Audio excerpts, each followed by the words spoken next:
hippopotamus for Christmas. Only a hippopotamus will do. Happy Vlogmas Day 16, y'all. It is Sunday, December 16th, and I'm actually on the way to the grocery store because I'm staying with Allison for a while the AOPI house is closed, and I need to get some groceries, some food, because of course at the AOPI house we had a chef to make us our meals, but since the house is closed, no chef, no food. I need food. I'm starving. So we have to go to Kroger to get some groceries for a couple days, and obviously y'all are gonna come with me. So in terms of grocery shopping, I posted a video like this before, like a more in-depth video. Well, I guess it's not really like that in-depth. It's kind of like a vlog, but I did it at the same time. So this is basically the same thing. But in general, when I go grocery shopping, I try to stick to a really good budget. And I have posted a video on my budget and how I use the cash envelope system to budget. So if you guys are interested in that, you should definitely check out that video. In terms of going grocery shopping, I typically spend, sorry, my camera's like rolling around up here. I typically spend like $40 on grocery shopping. That's for 2 weeks. However, I'm only grocery shopping for like 3 days. So I don't need that much money, and I don't need that many things, but I still need to go grocery shopping. I still need food to eat. You don't make it rain, rain, rain, rain. I love Kaylani. I want you to make it rain, rain, rain, rain. Number one grocery shopping tip that I can give y'all is to make a list, because if you go in there, one, hungry, you're gonna buy everything, but two, if you just go in there not knowing what you really want, you're gonna get a lot of things that, one, you might not be able to make foods with, or two, you're just gonna get things you don't really need, or things, your eyes are gonna be bigger than your stomach or your wallet, and you don't want that. So make a list. I'm gonna make mine really quickly and then we can go inside.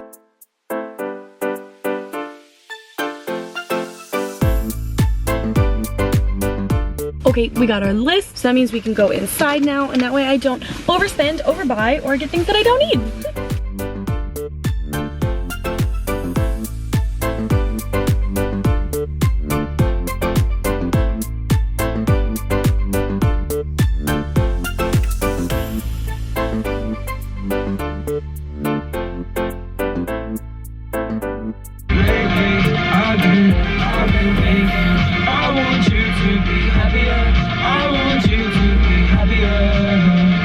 We're done grocery shopping. I think we did good. We got all the things on my list. What I noticed that was really hard to shop for 3 days, because of course typically I buy things in bulk, so I got like really big meals and I spent my normal like amount for 2 weeks, because this would be normally what I would get for 2 weeks worth, but I am only gonna eat it for 3 days. But I'm gonna leave it with my friends so they'll be able to eat it when I leave, I guess, or I'll bring it with me. I don't know. It's not wasted. I'm still gonna eat it, but I kind of forgot that obviously I can't buy like 4 pieces of bread. I have to buy the whole loaf, etc, etc. So but we're good. We're done. We're going home. I'm starving. We're gonna make today's lunch.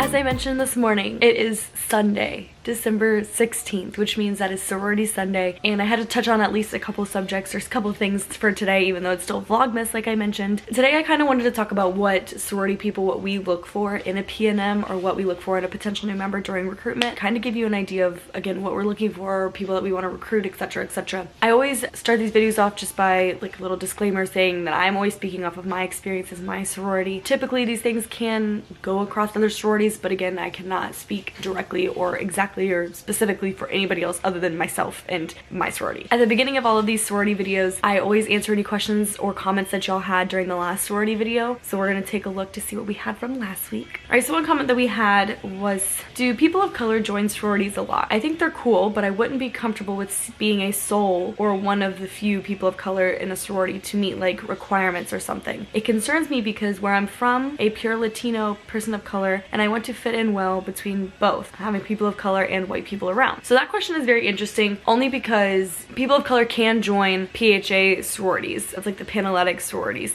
There's different kinds of Greek life that goes on. There's IFC, which is fraternities. There's PHA, which is social sororities. There's also fraternities and sororities that aren't social, but they're more so geared towards your majors or interests. So there's nursing sororities, there's all these other things. There's one on OSU's campus, which is DOC, which is Delta Omega Kappa, which is one of those kind of things. In general, there's a lot of them. There are typically those people of color fraternities and sororities that you do see people of color joining more so than PHA or IFC fraternities or sororities, but that isn't something that's set in stone or is a rule or like a law in terms of Greek life or anything like that. You can join a PHA sorority and a person of color sorority. There are people of color in sororities. Delta Gamma on Ohio State's campus has a person of color. Chapter president, we have multiple people of color in our chapter here at AOPI, so that's definitely not something that you don't see. However, again, stereotypically, you don't see a lot of people of color in PHA sororities, but that's again not because, like she mentioned in the comment, I don't want to join one just to meet their requirements or something. We don't have a quota that we have to have so many people of color in a sorority or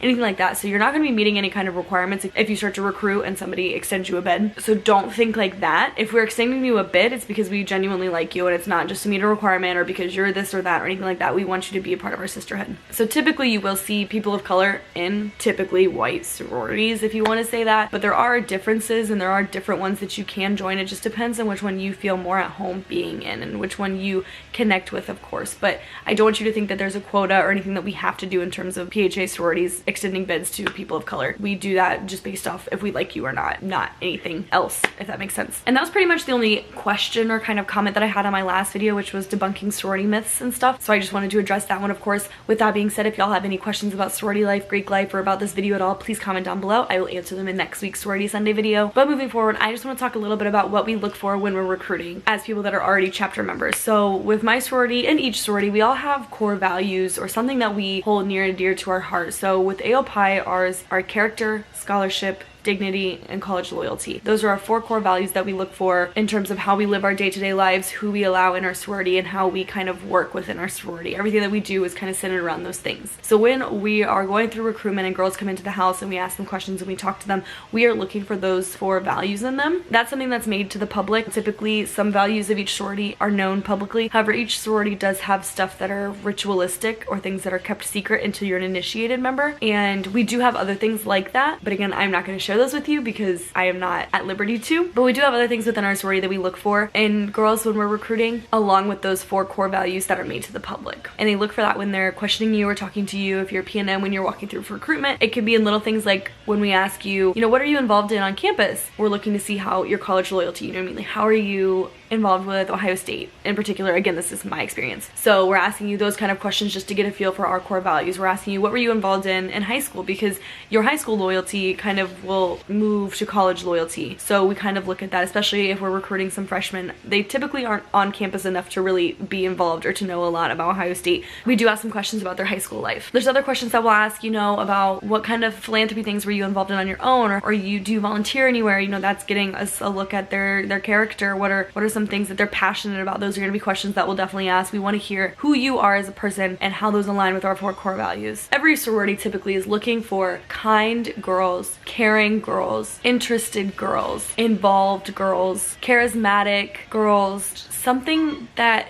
they have to offer, something they can bring to the table, whether that's their skills or their talents or their hobbies or their passions or their interests or their personality. Are they just a bright ray of sunshine and that would be awesome to add to the sorority? Are they that, or are they gonna bring something to the table that's amazing in terms of their leadership skills? Are they gonna be the next president? We always look for what that girl could add to our sisterhood. And again, we're not like, ooh, this girl could give us this girl could give us this. We're looking at what you could provide us, but in the most wholesome way. I don't know how other way to say it other than we're looking for girls who would make great additions into our sisterhood and would help us grow, help us learn, help us become closer, and help make a difference in other people's lives and our lives in the chapter. It's not always about numbers and having the biggest pledge class or having the most amount of people in your sorority period. You're looking for quality over quantity, or at least in theory, that's what you should be looking for. Unfortunately, that doesn't always happen with every sorority, but typically that's what our goal is to have quality girls, not just lots of girls. We want to find girls who are really interested in our core values and our philanthropy and our, everyday just Greek life, sorority life. Are they going to come to things? Are they going to be involved? Are they going to be dependable? Are they going to be happy to be here? Are they going to shed a good light on AOPI or whatever sorority that is talking about? That's kind of what we're looking at. And me saying this, you might be thinking, how are they going to know? How would they ever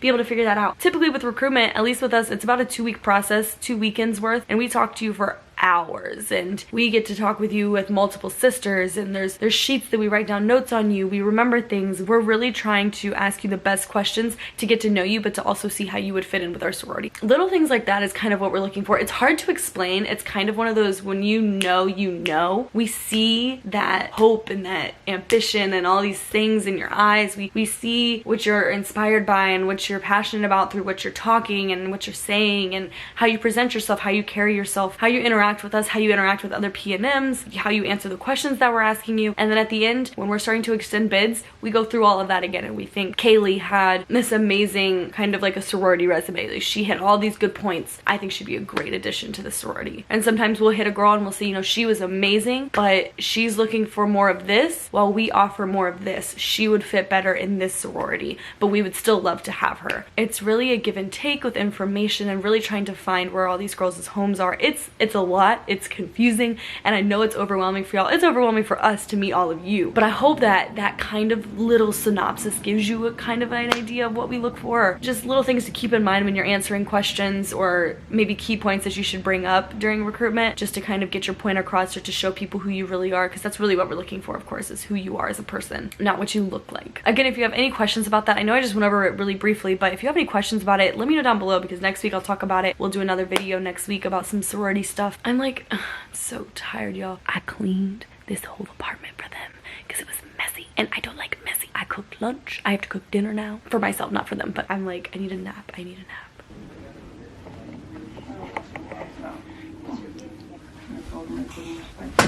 Did you just break my bed? Come on, there's no time for sleep. Wake up. Oh my god. Wake up. It sucks so much, doesn't it? Oh no. It's this harsh lighting. It's my hair. Allison always wakes her up all crazy, so we just had to go Go back and forth a little bit.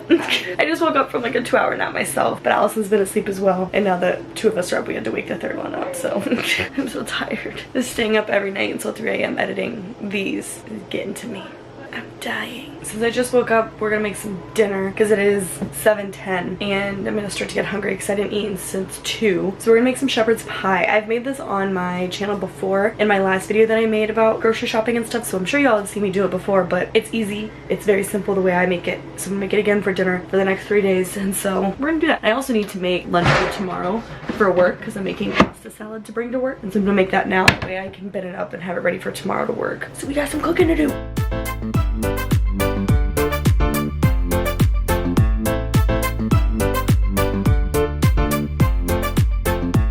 It is finished. I got really crafty because this pan was too big, so I had to like scoot this pan into this pan so I can make it very tiny, but delish.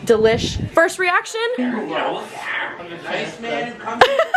We're gonna eat dinner, we're watching Big Mouth, and we're just gonna have a good old night, so I'm gonna go ahead and close it for today's vlog. I will see y'all tomorrow for Vlogmas Day 17, I think it is? 17, so bye-bye.